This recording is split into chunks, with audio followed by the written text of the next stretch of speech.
Doubts clear চ্যানেলে সবাইকে স্বাগত জানাই। আজকে তোমাদেরকে দেখাবো কিভাবে ভিএস কোড থেকে সরাসরি এইচটিএমএল কোড রান করবে। এখানে একটা কোড আমি অলরেডি ওপেন করে রেখেছি।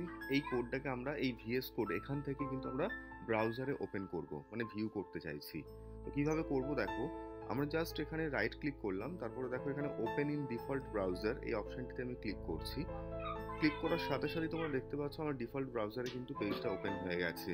যে কোডটা আমরা এইচটিএমএল কোডটা ওখানে করেছিলাম সেটা কিন্তু এরা তোমরা দেখতে পাচ্ছ রেজিস্ট্রেশন ফর্মটা কিন্তু এখানে শো করছে। তো কিভাবে করতে হবে সেটিং করার জন্য তোমরা প্রথমে চলে যাও ভিএস কোডে। এখানে আসার পর এই যে এক্সটেনশন লেফট সাইডে দেখতে পাচ্ছ, এক্সটেনশনে তোমরা ক্লিক করো।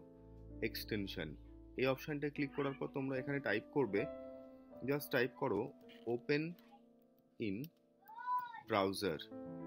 টাইপ করার পর দেখতে পাবে প্রথম যে অপশনটা এই ওপেন ইন ব্রাউজার, এটাকে তোমাদেরকে ইনস্টল করতে হবে। আমি অলরেডি ইনস্টল করে রেখেছি। তো এটাকে ইনস্টল করলে তবেই কিন্তু তুমি এই রাইট ক্লিক করে কিন্তু এই কোডটাকে ব্রাউজারের থ্রুতে ওপেন করতে পারবে ভিএস কোড থেকে সরাসরি। তো এরপরে যদি তোমাদের কিছু প্রবলেম হয় অবশ্যই কমেন্ট করে জানিও। ভিডিও ভালো লাগলে একটা লাইক করে আমাদের পাশে থেকো। দেখা হচ্ছে পরের ভিডিওতে এই ধরনের আরো অনেক টপিক নিয়ে।